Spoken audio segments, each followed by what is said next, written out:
अस्सलाम वालेकुम students, I hope all of you are fine.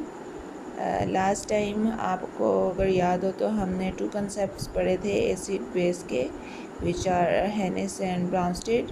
अरहेनिस ने फोकस किया था ओनली एक्वस सॉल्यूशंस पर, और उसने बताया था कि जो एसिड वो है जो वाटर में H पॉजिटिव आयंस रिलीज़ करेगा, और जबकि बेस क्या था जो वाटर में OH आयन रिलीज़ करेगा। जबकि ब्राउनस्टेड ने एक्वा सॉल्यूशंस के अलावा थोड़ा कंसेप्ट दिया था कि जो प्रोटॉन एक्सेप्ट करेंगे वो क्या होंगे आपके बेस, और जो प्रोटॉन डोनेट करेंगे वो क्या होंगे आपके एसिड। लेकिन ब्राउनस्टेड में भी कुछ लिमिटेशंस थी कि ब्राउनस्टेड ने अब क्या किया था। आज हम लुईस से कंसेप्ट पढ़ेंगे, लेकिन उससे पहले हम ब्राउनस्टेड लिमिटेशन पढ़ लेते हैं कि ब्राउनस्टेड ने फोकस किया ओनली ऑन दो substances which have proton, means जो ओनली प्रोटॉन एक्सेप्ट, जिनके पास प्रोटॉन होंगे ऑब्वियसली वो प्रोटॉन डोनेट कर सकते हैं और दूसरे जो होंगे वो एक्सेप्ट कर सकेंगे। बट अगर आप कुछ साइंटिस्ट ने गौर किया कि जो SO2 और आपके O2 और CaO है और BF3 ये एसिड्स और बेसिस है, जबकि ये ना तो प्रोटॉन एक्सेप्ट करते हैं और ना ही प्रोटॉन डोनेट करते हैं, ना ही ये वाटर में H पॉजिटिव आयन रिलीज़ करते हैं, ना ही OH अरहेनिस के अकॉर्डिंग। तो उन्हें कन्फ्यूजन होगी कि तो अब क्या करें, अब एसिड बेस की क्या डेफिनेशन होनी चाहिए। तो फिर 1923 में J.N. लुईस साइंटिस्ट था, उसने जो है वो सिर्फ फोकस किया केमिकल रिएक्शंस पे कि कोई भी केमिकल रिएक्शन हो तो उसमें अगर उसने बात की कि एसिड क्या है कि a substance which accept pair of electrons. Please girls focus करें इस पे, पेयर ऑफ इलेक्ट्रॉन्स। कि अब उसने क्या कह दिया कि वो सब्सटेंस जो पेयर ऑफ इलेक्ट्रॉन्स को एक्सेप्ट करेगा वो क्या होगा, एसिड। लेकिन साथ स्पेसिफाई बेटा किया हुआ है एक substance that accept pair of electron to form coordinate covalent bond. इसका कंसेप्ट मैं भी आपको थोड़ी देर तक समझाती हूँ कि what is coordinate covalent bond. अभी हम एसिड का लुईस का एसिड और बेस कंसेप्ट सिर्फ अंडरस्टूड कर लेते हैं। इन दोनों के कंसेप्ट के बाद मैं आपको बताऊंगी कि कोऑर्डिनेट कोवलेंट कंपाउंड क्या चीज़ है, तो आपको फिर दोबारा समझा देंगे।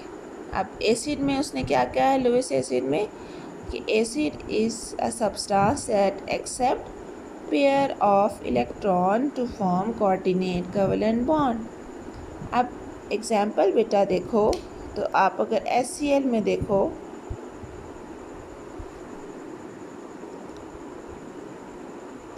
अब HCl में बेटा एज यूजुअल आपको पता है H और Cl में Cl मोस्ट इलेक्ट्रोनेगेटिव है, तो ये क्या करेगा, पेयर ऑफ इलेक्ट्रॉन्स को अपनी तरफ अट्रैक्ट करके किस में कन्वर्ट हो जाएगा, Cl नेगेटिव में। और पीछे क्या रह जाएगा हमारा, मैं अगर इसको करूं कि जब ये इलेक्ट्रॉन ले लेगा तो पीछे हमारे हाइड्रोजन पॉजिटिव में डेफिशिएंसी हो जाएगी, यानी कम्प्लीटली ले लेगा और इस पे ये किस में कन्वर्ट हो जाएगा, हमारा हाइड्रोजन प्रोटॉन में कन्वर्ट हो जाएगा। अब इस प्रोटॉन में बेटा क्या है, डेफिशिएंसी हुई है, तो ये क्या करेगा, अपनी डेफिशिएंसी कंप्लीट करने के लिए जो साथ वाला आपका वाटर है उस पर क्या है, देखो लोन पेयर प्रेजेंट है, उसके साथ ये अब क्या वाटर क्या करेगा, ये अपना लोन पेयर इसको दे रहा है। अब HCl में जो प्रोटॉन है वो क्या कर रहा है बेटा, लोन पेयर्स को यानी पेयर ऑफ इलेक्ट्रॉन्स को एक्सेप्ट कर रहा है। ठीक है, एक्सेप्ट कर रहा है, तो क्योंकि ये एक्सेप्ट कर रहा है इसलिए मैंने इसको एरो से शो किया। तो ये जो एरो शो कर रहा है ये कोऑर्डिनेट कोवलेंट बॉन्ड शो कर रहा है। मैं थोड़ी देर एक्सप्लेन कर दूँगी आपको कोऑर्डिनेट कोवलेंट बॉन्ड, फिर दोबारा हम एग्जांपल एक्सप्लेन कर लेंगे। तो इस तरह ये क्या करेगा, आपका जो HCl में प्रोटॉन था उसने अपनी डेफिशिएंसी कंप्लीट कर ली और क्या बना दिया, हाइड्रोनियम आयन और Cl नेगेटिव आयन बना दिया। तो इस तरह HCl क्योंकि बेटा पेयर ऑफ इलेक्ट्रॉन्स एक्सेप्ट कर रहा है इसलिए ये लुईस एसिड होगा। जबकि बेस को हम देख लेते हैं, बेस क्या है। अब बेटा अगर बेस में देखो तो बेस में उन्होंने कहा है कि that donate pair of electrons. अब बेस में क्या था, एसिड में क्या था, जो एक्सेप्ट कर रहा था पेयर ऑफ इलेक्ट्रॉन। और बेस क्या होगा कि एनी केमिकल रिएक्शन में अगर कोई भी सब्सटेंस डोनेट कर रहा है pair of electron to form coordinate covalent bond, then that substance is called Lewis base. तो आप लुईस बेस में हम दोबारा पुरानी एग्जांपल कोई बेटा ऑब्जर्व कर लेते ताकि आपको क्लियर हो जाए कि अब इसमें क्या हुआ था बेटा कि जो वाटर है वो क्या कर रहा है, लोन पेयर डोनेट कर रहा है।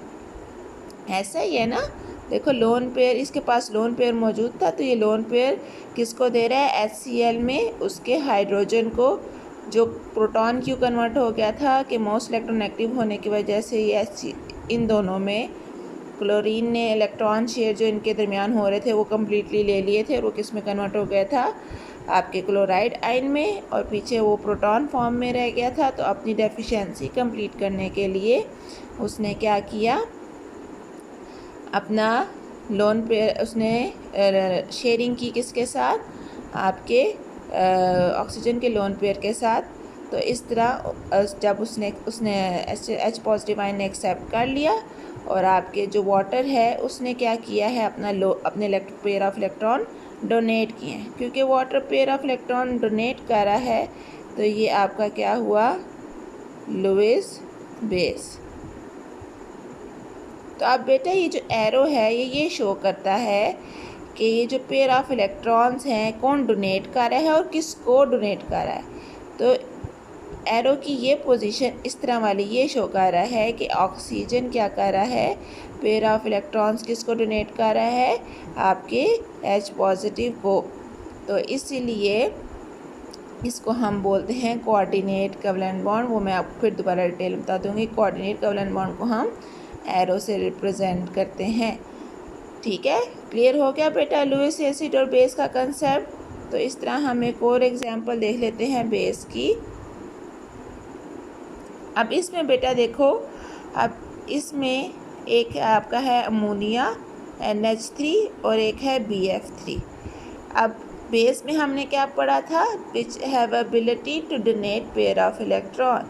ठीक है, तो अब इसमें बेटा देखो, इसमें एक एक्स्ट्रा पेयर ऑफ इलेक्ट्रॉन है और जबकि BF3 में देखो कि कितने इलेक्ट्रॉन है, 1 2 3 4 5 6, यानी अभी भी BF3 का ऑक्टेट कंप्लीट नहीं हुआ हुआ। तो ये अपना ऑक्टेट कंप्लीट करने के लिए क्या करेगा, अपनी डेफिशिएंसी कंप्लीट करने के लिए क्या करेगा, नाइट्रोजन के लोन पेयर को एक्सेप्ट करेगा। तो और जबकि नाइट्रोजन क्या करेगा, अपने लोन पेयर डोनेट करेगा किसको, BF3 को। तो क्योंकि ये बेटा क्या कर रहा है, डोनेट कर रहा है, तो ये आपका क्या होगा, लुईस बेस, और ये एक्सेप्ट कर रहा है तो लुईस एसिड। तो अब इस एग्जांपल में बेटा देखो, जब हमने उसको पूरा बनाना है, क्योंकि मैंने आपको पहले बताया कि उसने क्या बनाना है, कोऑर्डिनेट कोवैलेंट कंपाउंड, और उसको हम एरो से रिप्रेजेंट करेंगे। तो हमारा NH3 ये पूरा कंपाउंड, उसमें नाइट्रोजन जो है वो क्या कर रहा है, अपना लोन पेयर दे रहा है, अपने पेयर ऑफ इलेक्ट्रॉन दे रहा है, किसको डोनेट कर रहा है, BF3 में बोरॉन को। तो हम ये देखो एरो से फिर रिप्रेजेंट करेंगे इसको कि नाइट्रोजन अपने लोन पेयर किसको दे रहा है, BF3 में बोरॉन को। इस तरह बोरॉन का भी ऑक्टेट कंप्लीट हो जाएगा और आपका नाइट्रोजन का भी जो है वो कंप्लीट हो जाता है। तो ये था कंसेप्ट लुईस एसिड और बेस का। अब देखते हैं कोऑर्डिनेट कोवैलेंट बॉन्ड क्या है असल में। कोवैलेंट बॉन्ड में बेटा अगर आपको याद हो तो आपने एक चीज़ पढ़ी थी कि म्यूचुअल शेयरिंग होती है। कोवलेंट बॉन्ड में हमने बेटा क्या चीज़ें पढ़ी थी कि म्यूचुअल शेयरिंग होती है। कोऑर्डिनेट कोवलेंट बॉन्ड का बेटा कंसेप्ट मैं नेक्स्ट वीडियो में देती हूँ।